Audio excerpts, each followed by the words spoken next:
Waving a bottle above his head. It is Christmas Day, Tommy. We have snaps, we have sausage.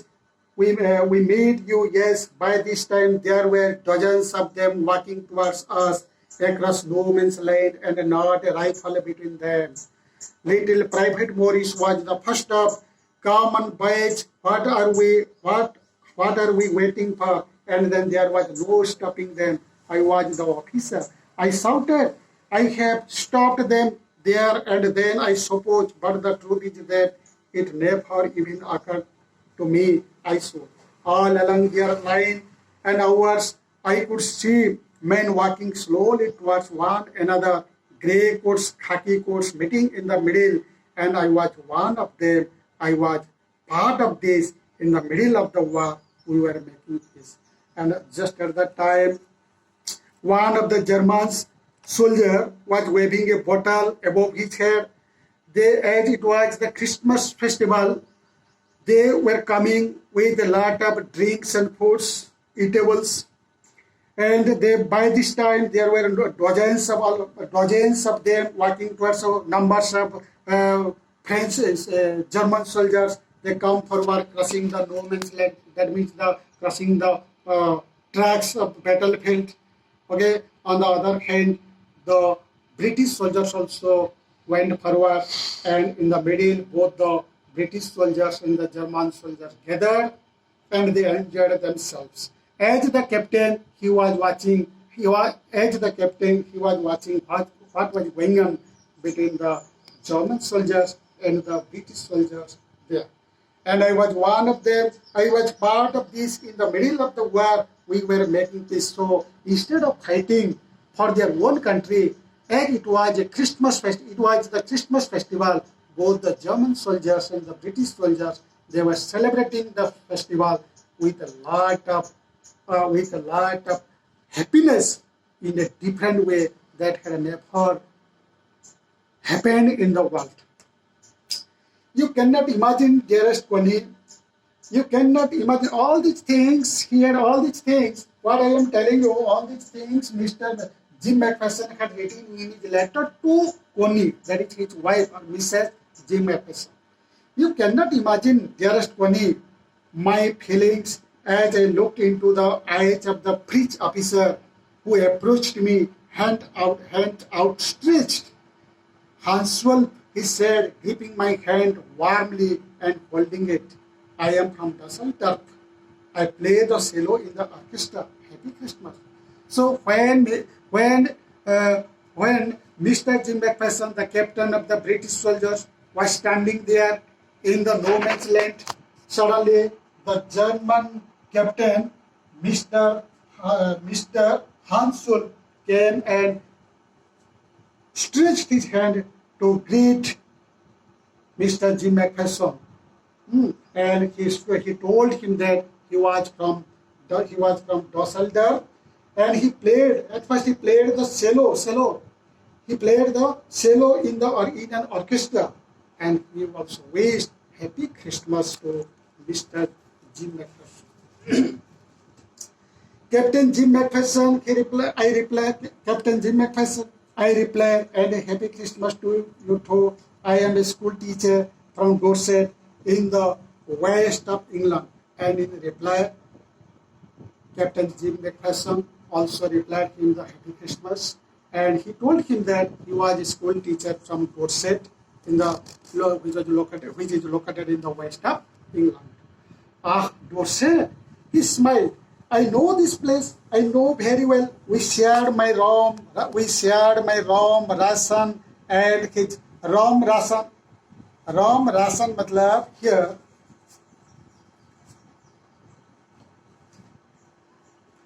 Rum ration means allowance of wine.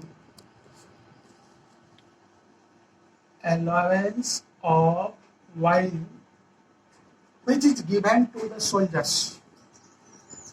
Rum rations, it is an allowance of wine which is given to the soldiers. Some soldiers can get wines freely. This is known as the rum rations. Ah, Dorset, he smiled. I know this place. I know very well. We shared my rum, Russian, and his excellent sausage. Sausage, canned mint meat. Sausage here.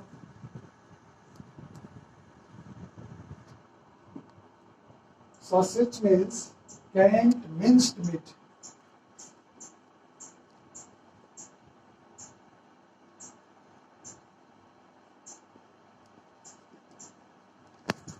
So in this way, Dorset, he smiled, I know. So when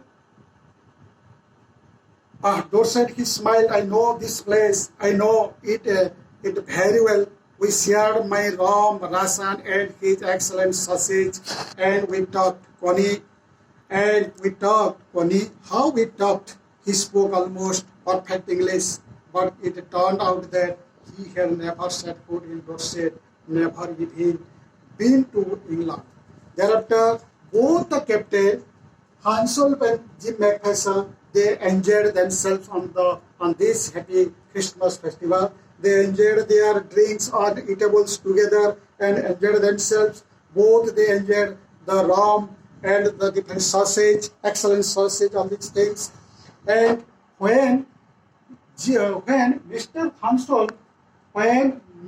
Hansel received the word Dorset, he became extremely pleased, and because he knew about this place very well. Although he had never set foot in England, but he had known, but he could speak in English fluently also. Okay, but it turned out that he had never set foot in Dorset, never even been to England. He had never gone to England or never gone to Dorset, but he liked that Dorset very much. He had learned all he knew of England from school and from reading books in English. His favorite writer was Thomas Hardy. His favorite book, Far from the Madding, his favorite book, Far from the Madding crowd. Here Hansel preached about the British people, about the British poets, about the British writers, about England also. He liked them very much, and his favorite writer was Thomas Hardy, who was a renowned writer, and he also his favorite book was Far from the Madding Crowd.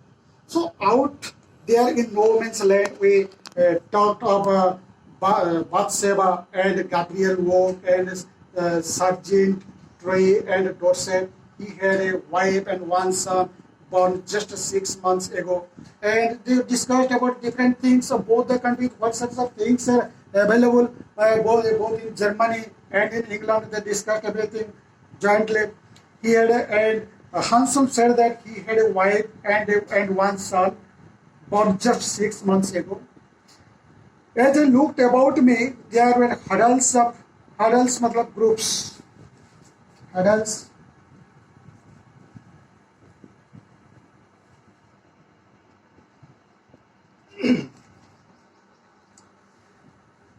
Okay, here his favorite writer Thomas Hardy. Okay, so in this connection, in this way, both the captain they discussed about their own countries, very in a very happy mood, and Hansel also told about his own family, that he had a wife and a son of 6 months.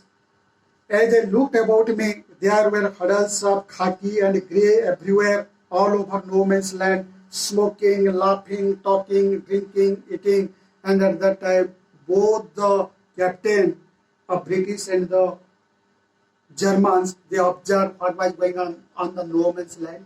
Actually, both the German soldiers and the British soldiers, they were enjoying together, they were talking, smiling, they were laughing, drinking, eating jointly and making merry also. Hansel and I shared what was left of your wonderful Christmas cake. Hansel and I shared what was left of your wonderful Christmas cake. Connie had sent him the Christmas cake. Connie had sent him the Christmas cake to his husband, Mr. Jim McPherson, and both the captain Hansel and Jim McPherson enjoyed that cake very well. He thought The marzipan was the best he had ever tasted. Marzipan, a sweet covering on a cake made from sugar, eggs, and almonds. The upper layers of the cakes. Marzipan means the upper layers of the cake. So Hansol liked the marzipan of the cakes that was sent by his wife Connie very well, because the upper layers of the cake was made up of different sugar, made of sugar, eggs, and almonds, which was very tasty. Then there never was a Christmas party like it, Connie, and we agreed about everything, and he was my enemy. They never actually they agreed that both were enemy of each other, but they enjoyed the Christmas festival in a very grand way, in a very new way that had never taken place in the world. Then someone, I don't know who brought out a football. Great courts were dumped in piles to make a goalpost, and the next thing we knew, it was a Tommy against a fridge out in the middle of no man's land.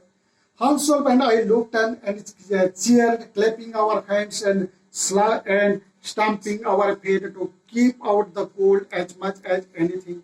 There was a moment when I noticed our breaths mingling in the air between us. He saw it too and smiled. Jim McPherson, he said, after a while, I think this is how we should resolve this war. This is how we should resolve this war. A football match. No one dies in a football match. No children are orphaned. No wives become widows. Very important spots in the very important spots theme in this chapter. This is so during this period, during this time when suddenly the football is the national game of the Germans, whereas the cricket is the national game of the British people. So the Germans soldiers came out with a football, and they wanted to play a friendship match of football with the British soldiers, and they made goalposts with their blazers, with their coats, with their grey coats on both the sides, goalpost, and they played the football. And at that time, both the captain, Mr. Hansel, and Mr. Jim McPherson, they were enjoying, they were cheering, they were clapping, they were encouraging the soldiers of both the country to play football. And at that time, a very good thinking came to the mind of both the captains. What is that? If all the problems of the world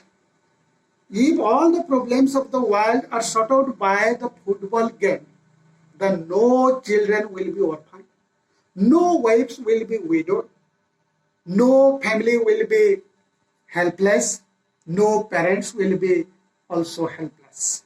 Okay, so they wanted to solve all these things, all the problems through the various games.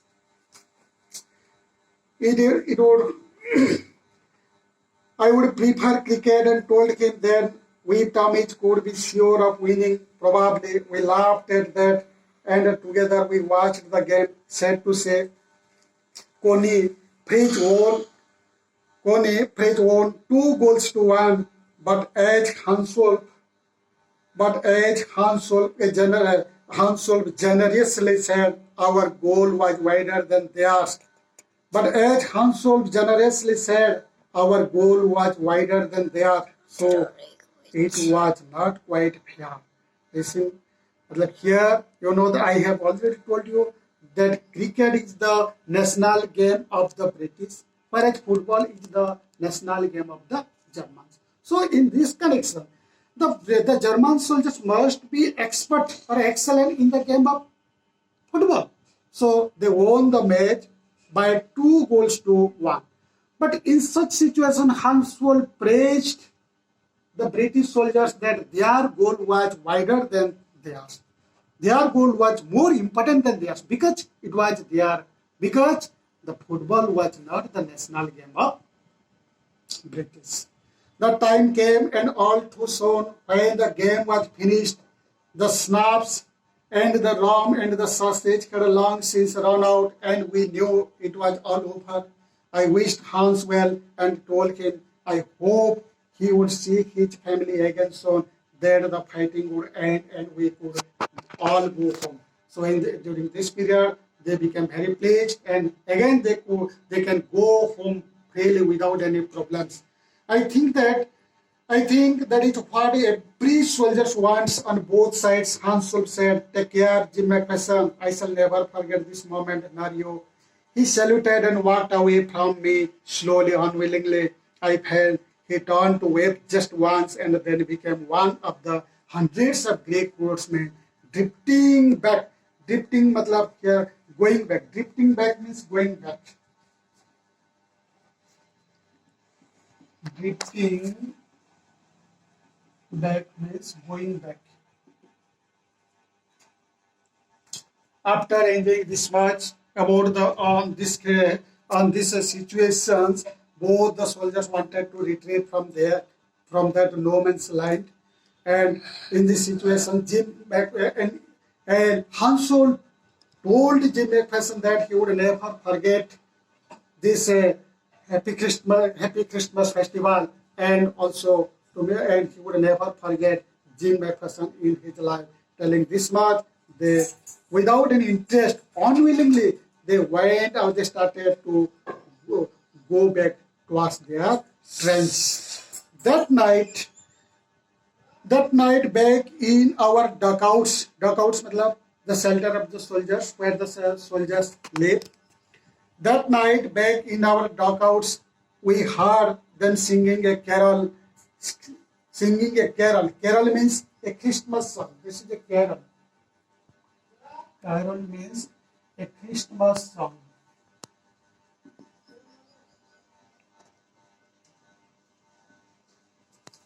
That night, back in our dugouts, we heard them singing a carol and singing it quite beautifully. It was still night, silent night. Our boys gave them a rousing chorus of white shepherds watch. We exchanged carols for a while and then we all fell silent. We had had our time of peace and goodwill, a time I will treasure as long as I live. Thereafter, after this, both the soldiers they went back to their own. After this, they went back to their own trench, and at night they heard them singing. They heard the soldiers singing different carols, singing, and both the soldiers were exchanging their singing different carols on this auspicious occasion. We exchanged carols for a while, and then we all fell silent. We had our time of peace and goodwill. So in this way, they enjoyed themselves happily. A time I will treasure as long as I live. And these situations, he would also give Jim McPherson strongly had written in the letter that he would never forget such type of events in his life. Dearest Connie, by Christmas time next year, this war will be nothing but a distant and a terrible memory. I know from all that happened today how much both armies long for peace. We shall be together again soon. I am sure of it. Dearest Connie, by Christmas time next year, this war will be nothing. By Christmas time next year, this war will be nothing. This was the period of the First World War, which was going on throughout the world, has divided into two parts, and each country is struggling, each country is fighting against another country during this period. I know from all that happened today how much both armies long for peace. It was beyond Habib's feeling, beyond Habib's thinking that how the soldiers of the armies of both the countries, they wanted for peace. We shall be together again soon. I am sure of it. And this, in that letter, Mr. Jim McPherson had told that we shall be together again soon. I am sure of it. He had assured his wife, Mrs. Jim McPherson, to be together again very quickly. Okay, your laughing Jim. It was written by Jim. I folded the letter again and slipped it carefully back into its envelope. I kept awake all night. By morning, I knew what I had to do. I drove into Bridgeport, just a few miles away, asked a boy walking his dog where Copper Beaches was. House number 12 turned out so in this way, after completing this, after reading the letter, the author again folded the letter and slipped it carefully, packed it carefully into the envelope. And he decided to give the envelope. He decided to give the letter to the concerned person, and he found out the address that was the Mrs. Jim McPherson. House number 12 turned out to be nothing but a burnt out cell. The roof gaping, the windows boarded up. Then the next day, the author went to that spot in order to give the letter to the person to whom it belonged to. I knocked at that time. When he reached there, it was the house had already burned and no one was there. Then he knocked at the house next door and asked if anyone knew the whereabouts of Mrs. McPherson. Oh yes, said the old man in his slippers. He knew her, but at her age, he was entitled to be, wasn't she? 101 years old, she had been in the house when it caught fire. No one really knew how the fire had started. Actually, since then, we can imagine that Mr. Jim McPherson had not returned there, and Mr. Jim McPherson had not returned to his home, and his wife, Mrs. Jim McPherson, had been waiting for her arrival eagerly throughout his life, and at that time she was 101 years old. She was totally an old woman. She had been in the house when it caught fire, and no one really knew how the fire had started, but it could well have been candles. She used candles rather than electricity because she always thought electricity was too expensive. Okay.